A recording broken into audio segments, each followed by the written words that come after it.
வெங்கட் அவர்கள் இப்பொழுது இங்கு வருகை தந்துள்ள திரையுலக பிரம்மாக்களான விஐபிகளுக்கு இப்பொழுது மரியாதை செய்வார். முதலாவதாக சத்யஜோதி தியாகராஜன் அவர்களுக்கு இப்பொழுது மலர்கொத்து வழங்குவார்.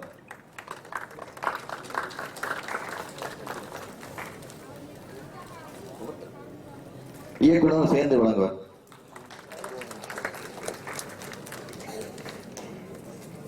ஜோ ஹன்சிங் அவர்களை மேடைக்கு அழைக்கிறோம். அவர்கள் மலர்கொத்து வழங்குவார்.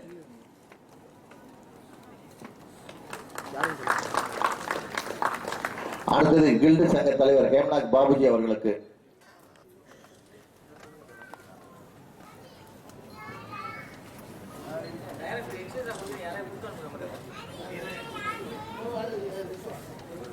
அடுத்து விஸ்வா அவர்கள் ஜாக்வா தங்கம் அவர்களுக்கு மரியாதை செய்வார். இயக்குனர் பேரரசு அவர்களுக்கு கதாநாயகன் ஆதவா அவர்கள் இப்பொழுது மரியாதை செய்வார்.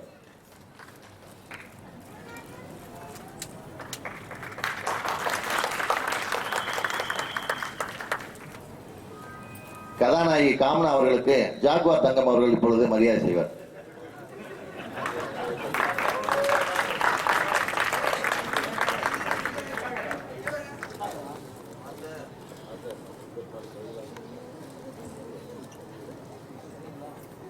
இந்த படத்தின் இரு கதாநாயகர்கள் ஆதவா அவர்களுக்கும் விஸ்வா அவர்களுக்கும் கலைப்புலி ஜி சேகரன் அவர்கள் இப்பொழுது மரியாதை செய்வார். தயாரிப்பாளர் சங்க முன்னாள் தலைவர் இப்ராஹிம் ராவத்தர் அவர்களை மேடைக்கு அழைக்கிறோம்.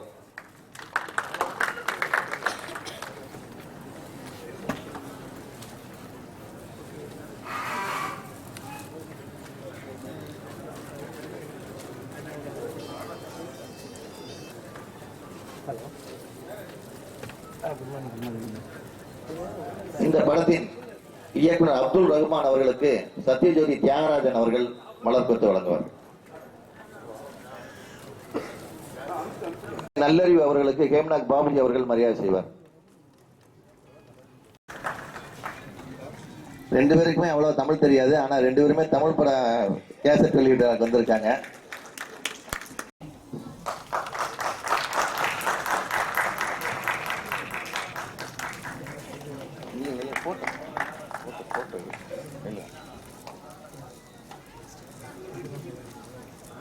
ஏன்னா அடுத்தடுத்து நம்ம கேமராமேன்களுக்கு வந்து ஃபங்க்ஷன் இருக்காங்க, ஒரு பூஜைக்கு வேண்டி எல்லாம் வெயிட் பண்ணிட்டு இருக்காங்க, அதனால சீக்கிரம் முடிச்சிடும். சொல்லணும்னா அவர் ரஹ்மான், என் பேர் முருகானந்தம். ஆனால் நான் அவங்க ஃபேமிலியில் ஆயா, மாமா, சித்தப்பா, மச்சான் அப்படின்னு கூப்பிட்டுக்குருவோம். இதுதான் கிராமத்து கலாச்சாரம். அந்த மாதிரி நான் சின்ன பிள்ளையா இருக்கும்போது ஒரு பெரிய லெவலில் கேமராமேன் பண்ணி நான் வந்து அவரெல்லாம் பெரிய பிரம்மா அப்படின்னு நினைச்சு பார்த்த காலங்கள் உண்டு. அவர் இயக்கியிருக்காரு. பாட்டு ட்ரெய்லர் பார்த்தோம், ரொம்ப நல்லா இருந்தது. தயவு செஞ்சு எல்லாரும் வந்து தியேட்டர்ல படம் பாருங்க. எங்க மாதிரி தயாரிப்பாளர்களுக்கு நீங்க வந்து தியேட்டர்ல படம் பார்த்து சப்போர்ட் பண்ணணும். நன்றி, வணக்கம். உங்க எல்லாருக்கும் வணக்கம். மேடையில் அமைந்திருக்கும் அத்தனை ஜாம்பவான்கள் எல்லாமே மிகப்பெரிய ஜாம்பவான்கள், அவங்க எல்லாருக்கும் வணக்கம். அப்துல் ரஹ்மான் வந்து பொதுவாக வந்து எல்லாருக்கிட்டையுமே பழகிட்டாருன்னா அந்த குடும்பத்தில் ஒருத்தர தான் இருப்பார். அண்ணனாக இருப்பார், தம்பியாக இருப்பார், மாமனாக இருப்பார், மச்சனாக இருப்பார். அந்த மாதிரி ஒரு நல்ல இதயம் கொண்ட, அதான் இதயம் படம் அவர் கேமராமேனு. அவ்வளோ நல்ல இதயம் கொண்டனால தான் இதயம் படத்தோட கேமராமேனு. அவர் வந்து இப்போ வந்து விஜய் மில்டன் வந்து ஒரு கேமராமேனு மிகப்பெரிய டைரக்டர் ஆகியிருக்காரு. கேவி ஆனந்த், இது மாதிரி நிறைய பேர் வந்து கேமராமேன் டைரக்டர் ஆகி சக்ஸஸ் பண்ணியிருக்காங்க. அந்த வரிசையில் அப்துல் ரஹ்மான் இந்த படம் மிகப்பெரிய சக்ஸஸ் ஆகி அவரும் ஒரு மிகப்பெரிய டைரக்டருங்கிற பேர் இந்த படத்துல இருந்து நிச்சயமா வரும். ஒளி சித்திரம் அவர் வாழ்வையின் ஒளியை ஏற்றி வைக்குங்கிறதுல எந்த மாற்று கருத்தை கிடையாது. அந்த மாதிரி மிக நல்ல படமா இருக்கு. பாட்டு பார்க்கும்போது மிக அருமையா இருந்துச்சு, ரொம்ப அழகா இருந்துச்சு. அதை படமாக்குற விதம் ரொம்ப அற்புதமான விதமா இருந்துச்சு. அதில் ஒர்க் பண்ண கேமராமேன் வெற்றிக்கும் நன்றி சொல்றேன். டான்ஸ் மாஸ்டர் கொம்பு முருகன் மிக அற்புதமாக பண்ணியிருந்தாரு. அது மாதிரி ஃபைட்டு முருகன் அவரும் நல்லா பண்ணியிருந்தாங்க. குறிப்பாக வந்து இந்த இடத்துல ஒன்று சொல்லி ஆகணும். ஹீரோயினுக்கு நான் வந்து பொக்கே கொடுத்துட்டேன்னு எல்லாம் ஒரே கை தட்டாங்க. நான் என்னடா திரும்பி பார்த்தேன், நம்ம சார் வந்து கொஞ்சம் ஃபீல் பண்ணிக்கிட்டே இருந்தார். திடீர்னு பார்த்தா சார் வந்து இங்கே வந்து உட்காந்துட்டார், பேரரசு சார். என்னன்னு பார்த்தா பொக்கே தான் கொடுக்கல, நான் பக்கத்துலேயே உட்காறேன் அப்படி உட்காண்டாரு. அவருக்கு வந்து இந்த இடத்துல நன்றி சொல்லிக்கிறேன். ஏன்னா ஹீரோயினா அவருக்கு வந்து கொஞ்சம் ரொம்ப லைக் பண்ணாருன்னு நினைக்கிறேன். அது லைக் பண்ணியிருக்காரு. அதே மாதிரி தியாகராஜன் சார் வந்திருக்காங்க, பெரியவங்க. எங்கள் கில்டு தலைவர் பாபுஜி சார் அவர்களுக்கு, கலைப்புலி சார் அவர்களுக்கு, ராவுத்தர் சார் மிகப்பெரிய வெற்றி படங்கள் கொடுத்த மிகப்பெரிய தயாரிப்பாளர் மற்றும் இங்கே வந்திருக்க மேடையில் இருக்க அனைத்து பெரியவர்களுக்கும் நன்றி கூறிக்கொண்டு, எனக்கு காலைல 7 மணிக்கு ஷூட்டிங்கு கோல்டன் பீச்சில். அப்துல் ரஹ்மான் வந்து எனக்கு உயிருக்கு மேலான ஒரு நண்பர். அவர் வந்து வாங்க வாங்க அப்படின்னு ஒரு 3 நாளாக சொல்லிக்கிட்டு இருந்தாரு. ஷூட்டிங்ண்ணே, ஷூட்டிங்கா நானா அப்படின்னாரு. இல்லை நீங்கள் முக்கியமாக வேணும் அப்படின்னு சொல்லி வந்துட்டேன். இருந்தாலும் எல்லாரும் வருத்தப்படாதீங்க, நான் உடனே கிளம்புறவங்க தான் எல்லாம் பெரியவங்களுக்கு முன்னாடி பேசுகிறேன். இந்த படம் மிக மிக பெரிய வெற்றி அடைந்து 100வது நாள் விழாவில் நாம் அனைவரும் மீண்டும் சந்திப்போம். இந்த ஹீரோ வந்து ரொம்ப நல்லா பண்ணியிருக்காரு. ஹீரோ வந்து சொல்லணும், ஹீரோ வந்து ரொம்ப அற்புதமாக பண்ணியிருந்தாரு. டான்ஸ் ரொம்ப அழகாக பண்ணியிருந்தாரு. அப்புறம் வந்து வில்லனா நடிச்சிருக்கவர், அவரும் ரொம்ப நல்லா பண்ணியிருக்காரு. ஹீரோயினை வந்து புகழ்ந்து சொல்லாதீங்கன்னு நம்ம கலைப்புலி சேகரம் அவர் இறந்திருக்கும்போது சொல்லிட்டாங்க. ஆனால் புகழ்ந்து சொல்லி ஆகணும். தமிழ் தெரியுதா? Very good artist, beautiful figure, நல்லா பண்ணியிருக்கீங்க. You understand? ஓகே, படம் மிகப்பெரிய வெற்றி அடைய வாழ்த்துக்கிறேன். அவர் சொன்ன மாதிரி திருட்டு சிடி யாரும் பார்க்காதீங்க. கூடிய சீக்கிரம் திருட்டு சிடி யார் வீட்டில் படம் பார்க்குறாங்கிற கண்டுபிடிக்கிற ஒரு ஐடியாவை தயாரிப்பாளர் சங்கத்தில் நாங்கள் அது பண்ணிக்கிட்டு இருக்கோம். யார் வீட்டில் திருட்டு சிடி பார்த்தாலும் அவங்க வீடை கையும் களவுமா பிடிச்சி அவங்களுக்கு அபராதமோ 5 வருடம் ஜெயிலோ தண்டனை உறுதி என இந்த மீட்டிங்ல நான் சொல்றேன். இன்னைக்கு நாளைக்குல கூடிய சீக்கிரம் எந்த படம் திருட்டு சீடியில் பார்த்தாலும் அதை கண்டுபிடிக்கிற இப்போ டெக்னாலஜி வந்துருச்சு. சீக்கிரம் வந்துடும். தயவு செஞ்சு திருட்டு சீடி பார்க்காதீங்க. ஏன்னா தமிழ்நாட்டில் மட்டும்தான் திருட்டு சீடியை பார்த்து சினிமா வடிக்கிறாங்க. சினிமாவிலேருந்து வந்த முதல்வர்கள் அத்தனை பேரும் தமிழ்நாட்டில் தான் இருக்காங்க. அதனால திருட்டு சீடி தயவு செஞ்சு பார்க்காதீங்க. நீங்கள் உங்கள் வீட்டில் ஒரு பொருள் திருடு போனால் எப்படி கவலைப்படுவீங்களோ அது மாதிரி எங்கள் குடும்பத்திலேருந்து ஒரே ஒரு திருட்டு சீடி போயிடுச்சுன்னா எங்க சினிமா ஒட்டுமொத்த சினிமா உலகமே கவலைப்படுது. ஏன்னா நீங்க எப்படி திருடக்கூடாதுன்னு நினைக்கிறோம் அதே மாதிரி எங்க பொருளை யாரும் திருடக்கூடாது. திருட்டு பொருளை பார்ப்பவர் அத்தனை பேருமே திருடன், மோசமானவன், குற்றவாளி அப்படிங்கிறத நான் அந்த இடத்துல பதிவு செஞ்சுக்கிறேன். நன்றி, வணக்கம். வாழ்க தமிழ், வெல்க Tamil. It's nice to see a theatre full like this as invitees, but it will be still better to see you all watching the movie and encouraging the people who have ventured to make it. Wish you all the best. Congratulations to everybody, those who have worked in the film. Thank you.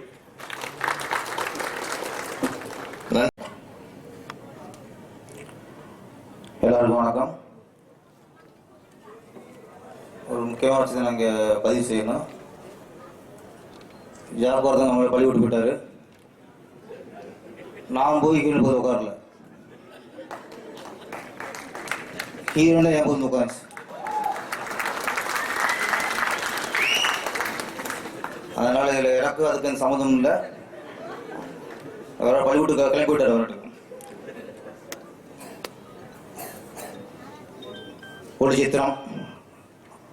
ஒளி சித்திரம் போது அதுலேயே டைட்லேயே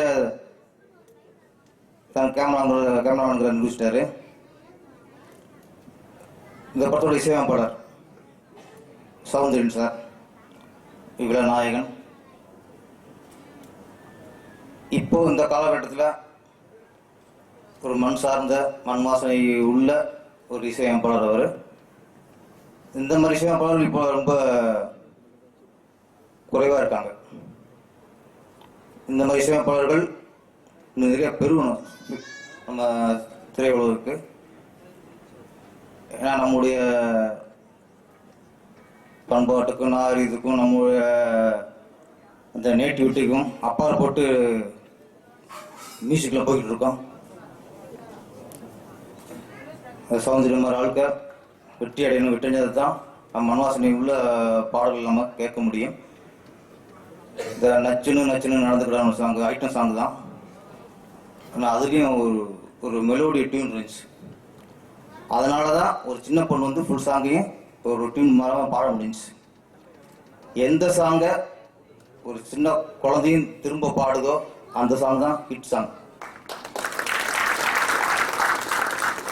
இப்போலாம் பாட்டை கேட்க தான் முடியுது, திருப்பி பாட முடியல. அவனால மூச்சு திணறு. அதுக்கப்புறம் கவிஞர் அண்ணன் அறிவுமதி சார், அண்ணன் சொன்னார், அறிவுமதி அண்ணன் இன்னைக்கு தமிழை திரைப்பட பாடல்களும் காப்பாற்றிக்கிட்டு இருக்கிறவர்.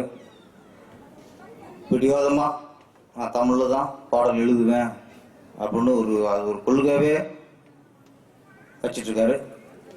அந்த மாதிரி கவிஞர்கள் நீண்ட காலம் திரையுலகில் இருக்கணும், சாதனை படைக்கணும். அப்போ தான் தமிழ் கொஞ்சமாவது திரையுலகில் வாழும். தொடர்ந்து அறிவுமதியானோட பணி தொடரணும். ஏன்னா நானும் பாட்டு எழுதுறேன்.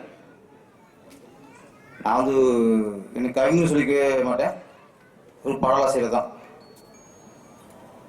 அறிவுமதியானோட பாடலாம் கேட்கும்போது நமக்கே ஒரு குற்றுணர்வு வரும். என்னடா நம்மளா தமிழை கெடுக்கிறோமோ அப்படின்ட்டு. அவங்க பாட்டை கேட்கும்போது கொஞ்சம் பொறுப்பும் கூடும். ஓகே, நம்ம வந்து மேக்சிமம் தமிழில் தான் பாட்டை எழுதணுங்கிற ஒரு பொறுப்பும் கூடும். அறிவுமதி அண்ணன் அப்படி தொண்டு இன்னும் தொடரணும். இயக்குனர் இயக்குனர் இயக்குனர் இயக்குனர் அப்துல் ரஹ்மான் சார். ஏன்னா கேமரா இருந்தவர் இயக்குனர் ஆகியிருக்காரு. இப்போ உள்ள பெரும்பாலான இயக்குனருக்கு நடிக்கணுங்கிற ஒரு ஆர்வம் வரும். அதே மாதிரி எல்லா நல்ல கேமராமேன்களுக்கும் பெரும்பாலான கேமராமேன்களுக்கு நம்ம எப்போதான் டைரக்டர் ஆகணுங்கிற ஒரு லட்சியம் கொள்கை ஓடிட்டே இருக்கும். அது சில இயக்குனரோட பணிபுரியும் போது எவ்வளோ டைரக்ஷன் பண்ணுறான், நம்ம ஏன் பண்ணக்கூடாது அப்படின்னு உங்களுக்கு தோணிட்டே இருக்கும். எங்களோட ஒர்க் பண்ண 2 கேமராமேன் டேரக்ட் ஆகிட்டாங்க. அவங்களுக்கு நினச்சிப்பாங்க நினைக்கிறேன். ஆனால் இவனே பண்ணுறவங்களுக்கு நம்ம ஒன்றா என்னன்ட்டு அவங்க பண்ணிட்டாங்க. இப்போ ஒருத்தர் சரவணன் சார் சிலம்பாட்டம் பண்ணார், இப்போ சிப்பாயின் பண்ணிக்கிட்டு இருக்காரு. அப்புறம் விஜய் மில்டன் அவர் எங்களோட ஒர்க் பண்ணதுனால தான் அவருக்கு வெளியே வந்துச்சுன்னு நினைக்கிறேன். நம்மளும் டைரக்டர் 1020 கோழி சோழம் படம் பண்ணி இன்னைக்கு மிகப்பெரிய வெற்றியை கொடுத்து அவர் ஒரு உறுதிப்பட்ட இயக்குநராக மாறிட்டார். இது காலகாலமாக இருக்கு. கரண் சார் கேமரா இருந்து அப்போ இயக்குனராக மாதிரி மிகப்பெரிய வெற்றி படம் கொடுத்தாரு. அப்புறம் பால் மகேந்திரா, ராபர்ட் ராஜசேகர், ஜீவா, ஒலி ஓவியர் தங்கர் பச்சன், இப்போ Vijay Milton sir, KV Anand,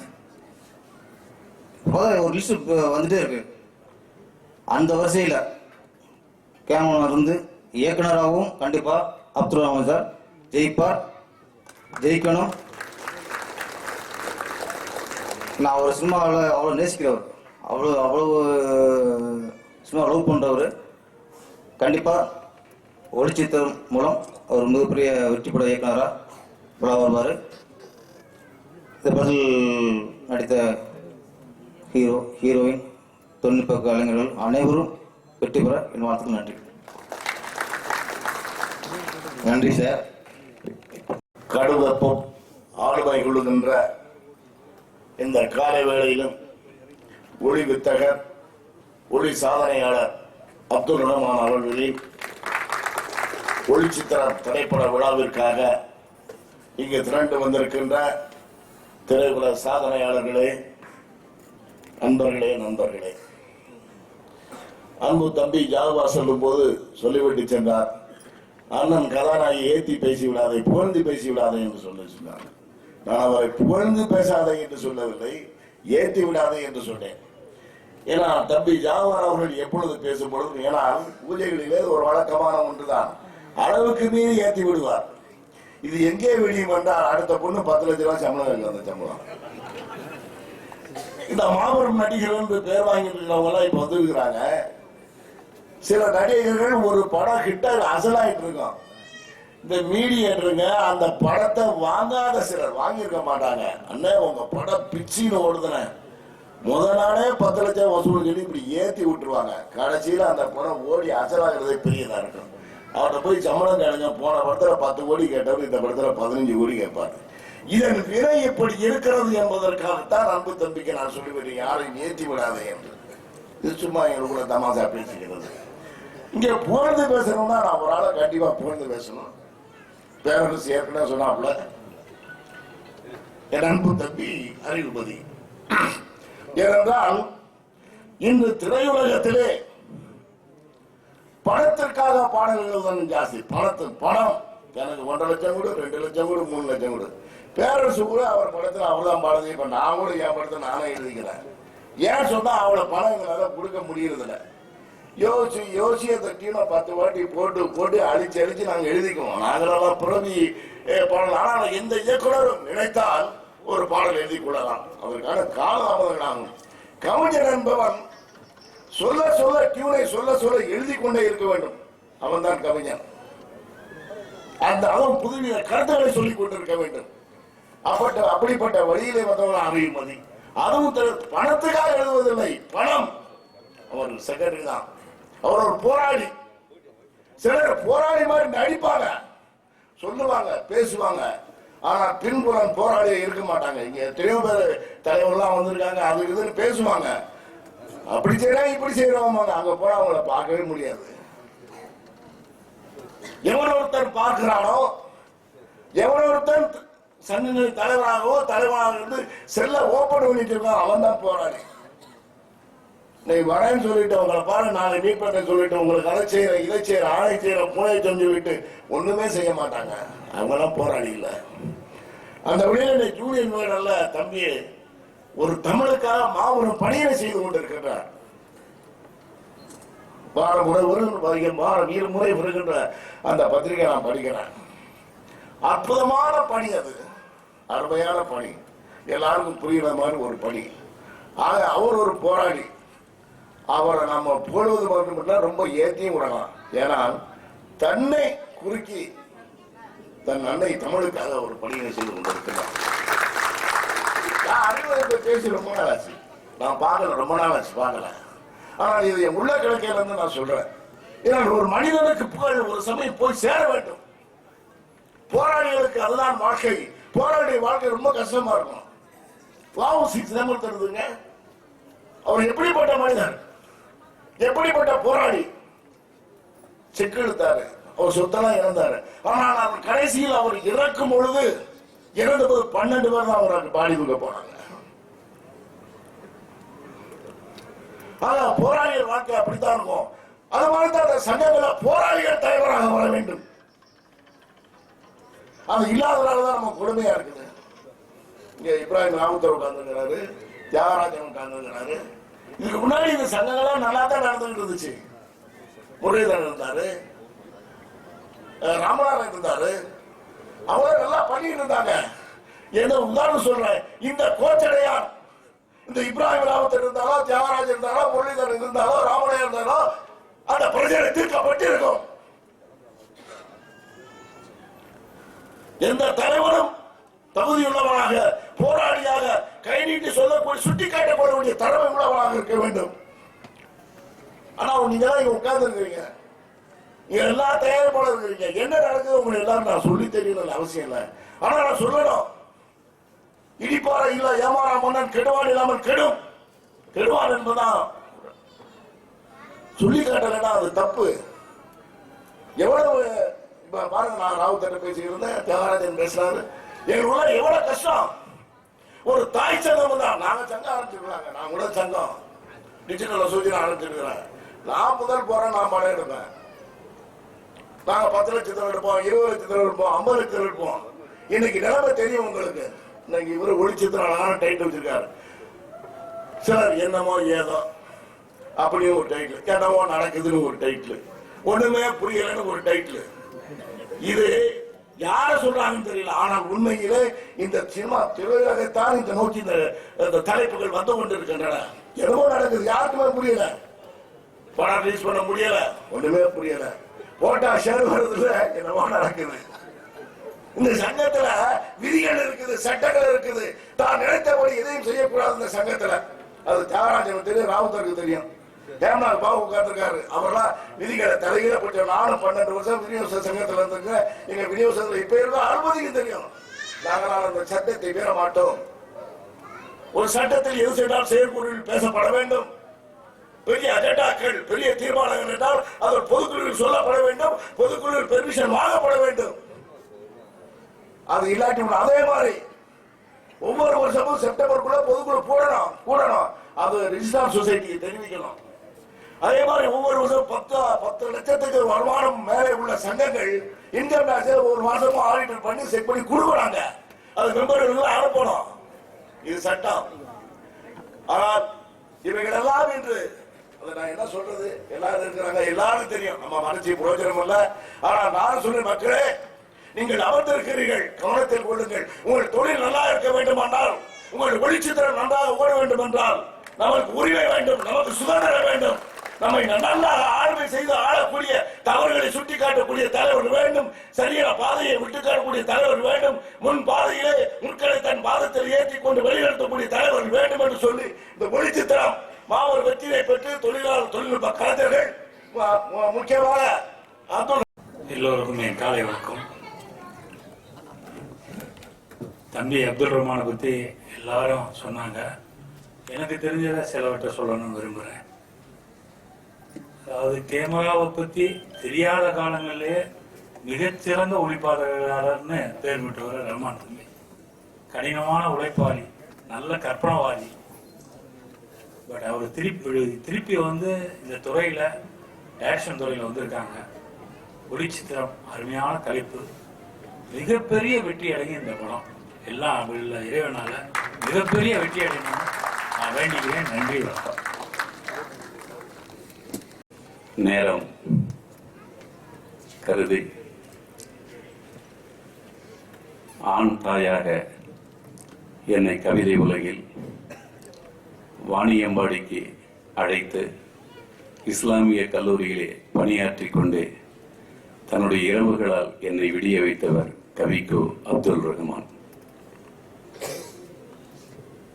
ஒரு அழகிய மெட்டு, எனக்கு பிடித்த மெட்டு நான் உருவாக்கி இருக்கிறேன், அதற்கு நீங்கள் தான் தமிழ் செய்ய வேண்டும் என்று என்னை அழைத்து, உதயா உதயா உணர்கிறேன், உயிரால் உனையை எழுதுகிறேன் என்று எனக்கு அழகிய மெட்டை கொடுத்து தமிழ் செய்ய வைத்தவர் இசை புயல் AR ரகுமான் அவர்கள். அழகழகான படங்களை கொடுத்தும் சந்திக்காமலேயே இருந்தேன். நானும் ஒரு ஒளிப்பதிவாளரிடம்தான் பணியாற்றினேன். இங்கே அமர்ந்திருக்கின்ற என் வணக்கத்திற்குரிய தயாரிப்பாளர் 3ஆம் பிறை என்ற ஒரு அழகான படத்தை தயாரிக்க என் இயக்குனர் பாலு மகேந்திரா அதை இயக்கிய அழகு உங்களுக்கு தெரியும். அவரிடம் வீடு, சந்தியாராகம் என்ற படங்களில் எல்லாம் பணியாற்றிய உதவி இயக்குனர் தான் உங்கள் முன் நிற்கிறேன். இந்த சூழ்நிலையில் இந்த ரஹ்மான், அப்துல் ரஹ்மான் என்னை அழைத்து பாடல் எழுத வைத்த அந்த வாய்ப்பு மிக தாமதமாக வந்தாலும் ஒரு மிகச்சிறந்த மனிதனை சந்திக்கின்ற வாய்ப்பை என் உடன் பிறந்தான் சௌந்தரியன் எனக்கு ஏற்படுத்தி கொடுத்ததற்காக இந்த அப்துல் ரஹ்மானும் என் வாழ்க்கையில் மறக்க முடியாத ரஹ்மான் என்ற உணர்வோடு உங்களுடைய இந்த முயற்சி மிகச்சிறந்த வெற்றியடைய வேண்டும் என்று வாழ்த்துகிறேன். என்னை போன்ற பட்டிக்காட்டு பிள்ளைகள் எல்லாம் வானொலிகளிலே ஒளிச்சித்திரங்கள் கேட்டுத்தான் நாங்கள் எல்லாம் திரைப்படத்தை கொடுத்தவர்கள்.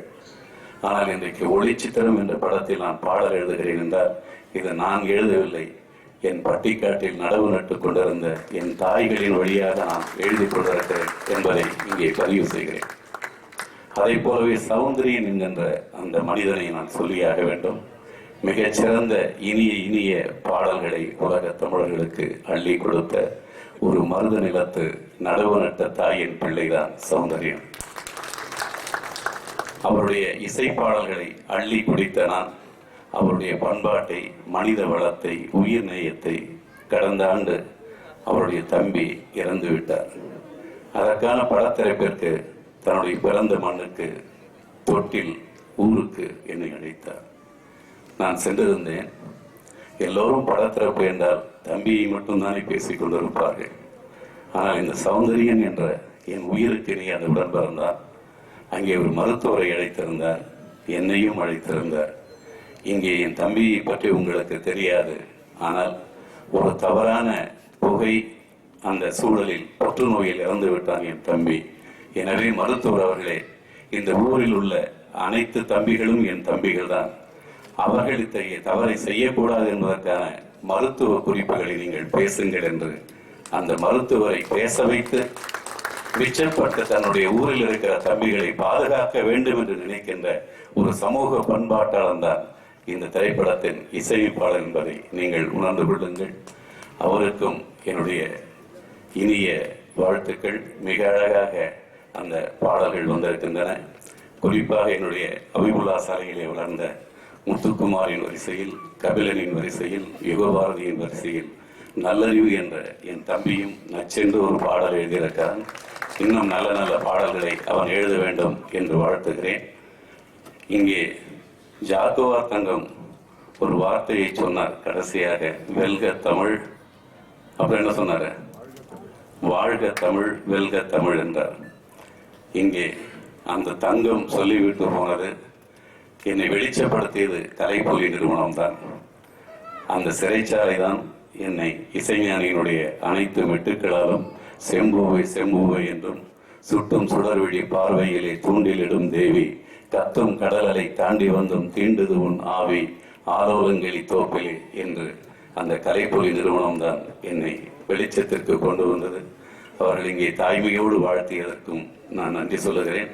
என் உடன்பிறந்தான் பேரரசு கூட நான் எழுதி திரை இசை பாடல்களில் இங்கே தமிழுக்கு சேவை செய்கிறேன் என்றார். பொய்யை சொல்லிவிட்டார். அவருக்கும் என்னுடைய வாக்குமூலத்தை ஒப்படைக்கிறேன். இந்த தமிழ் திரைப்பட உலகத்திற்குள்ளாக நான் 200 பாடல்களுக்கு உள்ளாகத்தான் எழுதியிருக்கிறேன். காரணம், நான் எழுதி தமிழை காப்பாற்றவில்லை. தமிழ் திரைப்பட உலகத்திற்குள் வருகிற மெட்டுக்களை மறுத்து எழுதாமல் தமிழை பாதுகாத்துக் கொண்டிருக்கிறேன். 200 பாட்டுக்கள் தமிழில் தான் எழுதுவேன் என்ற உறுதியோடு 200 பாட்டுக்களுக்குள் தான் நிற்கிறேன். ஆனால் எழுத மாட்டேன் என்று நான் மறுத்த மெட்டுக்கள் 300 தாண்டி இருக்கும். என் வருமானம் போனாலும் பரவாயில்லை, தமிழ் மானம் போய்விடக் கூடாது என்பதில் நான் உறுதியாக இருக்கிறேன். உதவி இயக்குநராக 20 படங்களில் பணியாற்றி அதனுடைய வழிகளை எல்லாம் உங்களுக்கு சொன்னால் அது கண்ணீர் வரும். ஒவ்வொரு உதவி இயக்குனரும் இன்றைக்கு இயக்குநராக மாறிவிட்டாலும் கூட உங்களுடைய வரலாறுகளை நீங்கள் பதிய வேண்டும். இன்றைக்கு இயக்குநர்கள் என்றால் யார் என்பது அப்போதுதான் உங்களுக்கெல்லாம் தெரியும். இங்கே தங்கம் தமிழ் வெல்க தமிழ் வாழ்க என்று சொல்லிவிட்டு போய்விட்டது. நான் தங்க தமிழ் ஆனந்த விகடனில் எழுதி கொண்டிருக்கிறேன். அந்த உரிமையோடு சொல்லுகிறேன், திரைப்பட உலகத்தின் தயாரிப்பாளர்களே, இயக்குநர்களே, நீங்களெல்லாம் தயவு செய்து விளம்பரங்கள் கொடுக்கிற போதாவது தமிழ் இதழ்களில், நாளேடுகளில், கிழமை இதழ்களில் நீங்கள் உங்களுடைய படங்களை விளம்பரம் செய்கிற போது எங்களுடைய பெயர்களை எல்லாம் தமிழில் வெளியிட்டு தமிழர்களுக்கு அறிமுகப்படுத்துங்கள். ஆங்கில இதழ்களில், இந்து, இந்தியன் எக்ஸ்பிரஸ் போன்ற அந்த இதழ்களில் நீங்கள் வெளியிடுகிற போது உங்களுடைய படத்தின் பெயரை, தயாரிப்பாளரின் பெயரை, தயாரிப்பு நிர்வாகத்தின் பெயரை நீங்கள் ஆங்கிலத்தில் வெளியிடுங்கள். இந்த பழக்கத்தை நீங்கள் தொடர்ந்து கொண்டு வந்து கொண்டிருந்தால் நாளை உரையாடல்களும் ஆங்கிலத்தில் நீங்கள் எழுத வேண்டியிருக்கும், படங்களையும் ஆங்கிலத்தில் எடுக்க வேண்டியிருக்கும். என்ன சூழல் வரும் என்றால், நீங்கள் என்னதான் ஆங்கிலத்தில் எடுத்தாலும் ஹாலிவுட்டை தாண்டி உங்களால் எடுக்க முடியாது.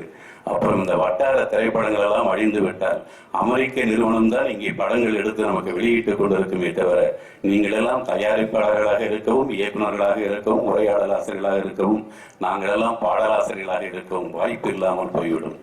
எனவே எந்தெந்த தாய்மொழியில் நீங்கள் படங்கள் எடுக்கிறீங்களோ அந்தந்த தாய்மொழிக்கு நீங்கள் உண்மையாக இருந்து உங்கள் கலைகளால் நீங்கள் சம்பாத்தியம் செய்ய முயற்சி செய்யுங்கள்.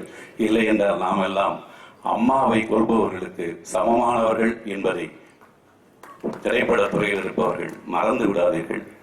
நான் வாகேஸ்வர தயாரிப்பாளர் வந்திருக்கிறார். அந்த திரைப்படத்தில் ஒரு பாடல் எழுதினேன். சூளையில கல்லு வேகையில பச்சை புள்ளையும் வேகணுமோ, அவர் பள்ளிக்குத்தான் போய் பாடம் படிப்பது இல்லைன்னு ஆகணுமோ, ஆதரவு இல்லாமலே ஆனா ஆவன்னா ஆத்துல போகணுமோ, அதை பார்த்துட்டும் பார்க்காம கர்ப்பத்தில் நீங்களும் வீட்டுக்கு போகணுமோ என்று எழுதியவன் நான். எனவே என் அன்னை தமிழை காப்பாற்ற நினைக்கிறேன். இன்றைக்கு தில்லி அரசியல் தமிழர்களுடைய வாழ்க்கையை அழிப்பதற்கான தளமாக இருக்கிறது. தமிழ் திரைப்பட உலகத்தினுடைய, தமிழர்களுடைய கலையையும் அரசியலையும் அழிக்கிற இடமாக இன்றைக்கு மும்பை மையம் கொண்டிருக்கிறது. இதை அழுத்தமாக சொல்லுகிறேன். எனவே இந்த தளத்தில் தமிழ் திரைப்பட உலகமே, நீங்கள் தமிழையும் தமிழர்களையும் காப்பாற்றிவிட்டு தமிழரிடம் காசு கேட்டு கையேந்துங்கள். நாங்கள் உலகத் தமிழர்கள் அனைவரும் உங்களுக்கு அள்ளித்தர காத்திருக்கிறோம். ஆனால் எங்களை அழிப்பதற்கு திரைப்பட உலகமே, நீங்கள் எங்கள் தமிழை அழித்துத்தான் நீங்கள் தமிழரிடம் காசு கேட்க வேண்டும் என்றால் அதற்கு நீங்கள் வேறு தொழில் பார்க்கலாம்.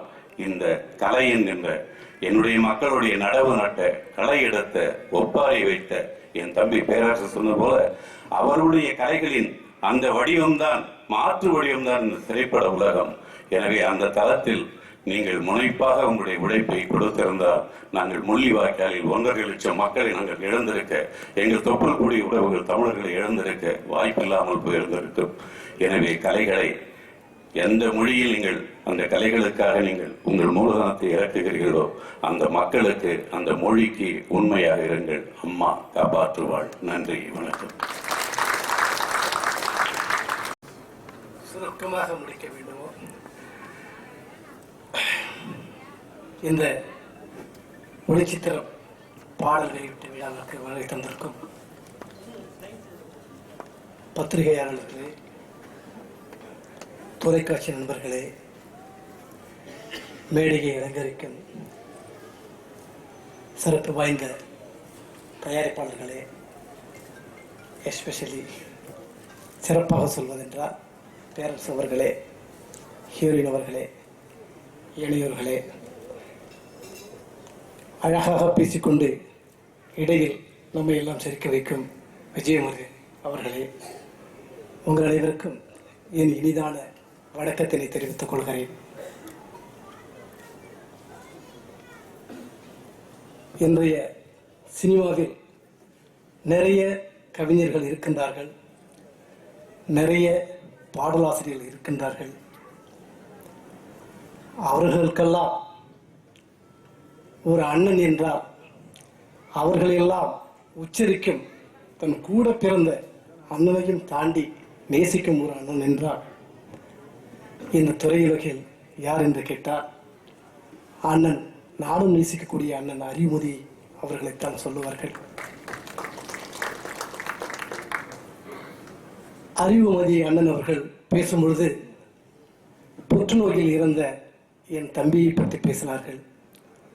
அப்பொழுது மறந்திருந்த நான் நெகிழ்ந்து விட்டேன். அது உண்மை. நான் இந்த தமிழ் சமுதாயத்தில் பண்பில் பண்பாடுகளில் பிறந்து வளர்ந்தவன் என்பதால் என் தம்பி மீது மட்டுமல்ல எல்லோர் மீதும் எனக்கு பற்றுதல் உண்டு. சினிமாவின் மீது அந்த பற்றுதல் அதிகமாக உண்டு. ஏன் உண்டு என்றால் எனக்கு என்ன என் ரத்தத்தில் சார்ந்திருக்கிறதோ அந்த பற்றை சினிமாவில் வெளிப்படுத்தினால் அனைவரையும் அதன் மூலம் நேசிக்க முடியும் என்ற ஒரு திண்ணமான எண்ணம் எனக்குள் இருக்கின்றது என்பதுதான். எனது எண்ணத்தின் வெளிப்பாடுகளை எல்லாம் இந்த சினிமாவின் மூலமாகவே வெளிப்படுத்திக் கொண்டிருக்கிறேன். முதல் வெளிப்பாடு தான் சேரன் பாண்டியன் என்ற படம். அந்த படத்தின் மூலமாகவே எனது எண்ணங்களை என் உள்ளத்தில் இருப்பதை தெரிவித்திருக்கிறேன். பொதுவாக சினிமாவில் இசையமைப்பதற்கு 2 முறைகள் இருக்கின்றன. ஒன்று, ஆல்பங்களிலே பாடல்களை கேட்பார்கள், சவுண்ட், ஏதாவது ஒரு சவுண்டினை ஒளியினை கேட்பார்கள், ஏதாவது ஒரு தாளத்தினை கேட்பார்கள். இதை அப்படி இப்படி செய்து உல்டா செய்து பார்த்தால் ஏதாவது ஒன்று வரும், இது புதிது என்று உங்களிடத்திலே பாடலாக கொடுப்பார்கள். அதுதான் வெற்றி பெறும் என்பது அவர்களுடைய கருத்து. அதையும் நானும் செய்ய வேண்டும் என்று நினைக்கிறேன். ஆனால் இதுவரையில் முடியவில்லை. நான் இசையமைத்த சேரன் பாண்டியன் படத்திலேயே 7 பாடல்களை எழுதி தந்திருந்தேன். சினிமாவிற்கு வித்திட்ட, நான் வருவதற்கு வித்திட்ட KS ரவிக்குமார் அவர்கள் இயக்கி இருந்தார்கள். 8வது பாடலாக ஒரு பாடலை தந்தேன். இப்பொழுது திரையுலகம் மாறிக்கொண்டிருக்கிறது. மாறும் பொழுது நாமும் வெஸ்டர்னை கொஞ்சம் புகத்தராமே என்று கூறி ஒரு பாடலை கொடுத்தேன். பெண்ணே நீ வா வந்து ஒரு பார்வை பாரு ஜாடையாக நீ சொல்லு சொன்னாலே போதும் ஆட்டமா ஏ ஆடவா பாட்டு தான் ஏ பாடவா ஆட்டமா ஏ ஆடவா பாட்டு தான் ஏ பாடவா ஏ பெண்ணே நீ வா வந்து ஒரு பார்வை பாரு ஜாடையாக நீ சொல்லு சொன்னாலே போதும் என்ற பாடல் தான். அது முழுக்க முழுக்க வெஸ்டர்ன் தான் நான் பண்ணினேன். ஆனால் கே.எஸ். ரவிக்குமார் அவர்கள் மண் சார்ந்த பாடல் சேரன் பாண்டியன் என்பதால் வேண்டாம் என்று ஒதுக்கிவிட்டார். அந்த பாடலையும் கொடுத்திருந்தால் எனக்கு வெஸ்டர்ன் தெரியும் என்று ஏற்றிருப்பார்கள். இரண்டாவது ஒரு முறை இயக்குநர்கள் கதை சொல்லுவார்கள். கதையை சார்ந்து, சார் இந்த கதையை நான் மக்களிடத்தில் சொல்ல வேண்டும், இந்த கதையின் மூலமாக நான் ஜெயிக்க வேண்டும், மக்களிடத்திலே பெயரையும் புகழையும் ஈட்ட வேண்டும், எனவே எனது கதையுடைய ஓட்டம் மாறாமல் எனக்கு இசை பண்ணி தாருங்கள் என்று கேட்பார்கள். சேரன் பாண்டியனில் இருந்து இன்று வரை அந்த ஓட்டத்தில் தான் எனக்கு படங்கள் வருகின்றன. நண்பர் பேரரசு அவர்கள் சொன்னதை போல மண்மனம் சார்ந்து தர வேண்டிய ஒரு சூழலில் நான் ஏதோ என்று செய்யவில்லை. மண்மனம் என்றால் இப்படிதான் இருக்கும் என்று மனதிலே ஏற்றுக்கொண்டு இயக்குநர்கள் சொல்லுகின்ற பொழுது அந்த கதையை உள்வாங்கிக் கொண்டு ஒரு இயக்குநரானவர் தனது கதையை மக்களிடத்திலே கொடுத்து வெற்றி பெற வேண்டும் என்று நினைக்கிறார். எனவே நமது பாடல்களின் மூலமாக அந்த கதையை பிரதிபலிக்க வேண்டும் என்ற எண்ணத்தில் பாடல்களை செய்து கொடுப்பேன். அந்த பாடல்கள் தான் சேரன் பாண்டியனாக இருந்தாலும் சரி, சிந்தனை பூவாக இருந்தாலும் சரி, மாமனிதனாக இருந்தாலும் சரி, உள்ளமே உனக்குத்தான் என்ற பாடல் கோபுர தீபமாக இருந்தாலும் சரி, அனைத்து பாடல்களும் உணர்வு பூர்வமாக வரக்கூடிய பாடல்கள் தான் இதுவரை வெற்றி பெற்றிருக்கின்றன. ஆனால் இந்த படத்தில் என் கதையை இப்படி சார்ந்திருக்கிறது. எனவே எனக்கு தகுந்தாற் போல் கதை ஓட்டம் மாறாமல் லைட்டாக வெஸ்டர்ன் கலந்து கொடுங்கள் என்று ஏற்கனவே சினிமாவில் சாதனை படைத்திருக்கும், ஒளிப்பதிவில் சாதனை படைத்திருக்கும் அப்துல் ரஹ்மான் அவர்கள் கேட்டுக்கொண்டிருக்க இணங்க வெஸ்டர்னை மிக்ஸ் செய்து இதிலே 3 முத்தான பாடல்களை தந்திருக்கிறேன். எனக்கு பலமாக அண்ணன் அறிவுமதி அவர்களும் அவர் அறிமுகப்படுத்திய நல்லறிவு அவர்களும் இந்த பாடலுக்கு எனது மிட்டுக்கு வலிமை சேர்த்திருக்கிறார்கள். இந்த பாடல் மிகப்பெரிய வெற்றியை அடைய, இந்த படமும் மிகப்பெரிய வெற்றி அடைய என் இனிதான வாழ்த்துக்களை கூறி இந்த சூழலோடு விடைபெறுகின்றேன். வணக்கம். 1990 நான் வந்து கிழக்கு வாசல்ங்கிற ஒரு படத்தை நாங்கள் தயாரித்தோம். கார்த்திக், ரேவதி, குஷ்பு நடித்த படம். ஆர் உதயகுமார் தான் டைரக்டர். அப்போது நாங்கள் கதையெல்லாம் முடிவு பண்ணி எல்லாம் ஆர்டிஸ்ட் எல்லாம் ஃபைனலைஸ் பண்ணதுக்கு அப்புறம் யாருக்கு இதுக்கு கேமராமேனாக போடலாம் அப்படின்னு நாங்கள் வந்து ரொம்ப யோசித்தோம். அப்போ வந்து உதயகுமார் வந்து, சார் ஒரு புது கேமராமேன் இருக்காரு, இன்ஸ்டிடியூட்லேருந்து வந்திருக்காரு, படித்தவர், அவரை நான் கூட்டிகிட்டு வரேன், அவருக்கு ஒரு வாய்ப்பு கொடுக்கலான்னு சொன்னார்.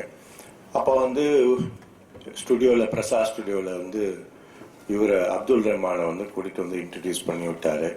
அப்போ அப்துல் ரஹ்மான் வந்து நான் சொல்கிறது 90 வந்து கிட்டத்தட்ட இப்போ இருக்கிறாரில் இந்த சைஸை விட 5 மடங்கு சாலிடாக இருப்பார், ஒரு பாக்ஸர் மாதிரியே இருப்பார். பார்த்த உடனே நான் சொன்னேன் அப்துல் ரஹ்மான்கிட்ட சொன்னேன், இவர் பார்த்த உடனே உதயகுமார் சொன்னேன், என்னங்க இவர் பார்த்தா பாக்ஸர் மாதிரி இருக்கு, எப்படி இவர் வந்து கேமரா நல்லா பண்ணுவாராங்கிற ஒரு சந்தேகம் இருந்தது. நான் சொன்னேன், ஒரு சார் நான் ஒரு வேணா ஒன்று செய்கிறேன், ஒரு 400 அடி ஃபில்ம் தரேன், அந்த ஃபில்மை எடுத்துட்டு இவர் கேமராவும் தரேன், போய் கொஞ்சம் ஷூட் பண்ணிட்டு வர சொல்லுங்க, அவுட்டோர் அண்ட் இன்டோர் சீன்ஸ்லாம் ஷூட் பண்ணிட்டு வர சொல்லுங்கன்னு சொன்னேன். இவர் போய் இந்த 400 அடியில் வந்து ஷூட் பண்ணி கொண்டு வந்து ரஷஷை காமிச்சாங்க. அப்படி நான் ஸ்தம்பித்து போனேன், அவ்வளோ பிரமாதமாக இருந்தது ஃப்ரேமிங்ஸும் ஒரு எக்ஸ்போஷரும். ஸோ நான் என்ன பண்ணேன்னா அப்துல் ரஹ்மான்கிட்ட வந்து ஃபர்ஸ்ட் ஷெட்யூல் முடிஞ்ச உடனே நாங்கள் எல்லாத்தையும் பார்த்த உடனே நான் வந்து அவரோட ரசிகனாகவே ஆயிட்டேன். அற்புதமாக எடுத்திருந்தாரு சினிமாட்டோகிராஃபி, அவரோட ஃப்ரேமிங். ஆர் உதயகுமாருக்கு ஒரு ரைட் ஹேண்ட் மாதிரி இருந்தார் அவர். அந்த படம் பெரிய வெற்றி அடைஞ்சது, அவருக்கு பரிசுகளும் கிடைச்சதுன்னு நான் நினைக்கிறேன். அதுக்கப்புறம் வந்து எங்கள் கம்பெனி கேமராமேனாவே மாறிட்டார். அடுத்தது நான் வந்து எடுத்த படம் இதயம்ங்கிற ஒரு படத்தில் வந்து இவரை வந்து நான் திருப்பி கேமராமேனை போட்டேன். அப்போ வந்து கதிர்ங்கிற ஒரு டைரக்டர் புதுசாக நாங்கள் வந்து இன்ட்ரடியூஸ் பண்ணோம். கதிருக்கு வந்து அனுபவம் இல்லாதனால நான் ரஹ்மானை தான் ப்ரிஃபர் பண்ணேன். ஏன்னா இவர் வந்து அவ்வளோ வந்து ஒரு புது டைரக்டர்னு இல்லாமல் அவர் கூட வந்து கோஆப்ரேட் பண்ணி நல்லா அவருக்கு வந்து இந்த ஷார்ட் டிவிஷன்லேருந்து எல்லாம் ரொம்ப அற்புதமாக வந்து செய்து கொடுத்தாரு. இந்த ஒரே ஒரு இன்சிடென்ட் சொல்லிடுறேன், ஏன்னா நேரம் இல்லாததுனால வந்து ரஹ்மான் பற்றி நிறைய பேசணும்னு இருந்தேன். பட் இந்த ஒரு இன்சிடென்ட் சொல்லி ஆகணும். நான் அந்த இதயம் கிளைமேக்ஸ் வந்து ரயில்வே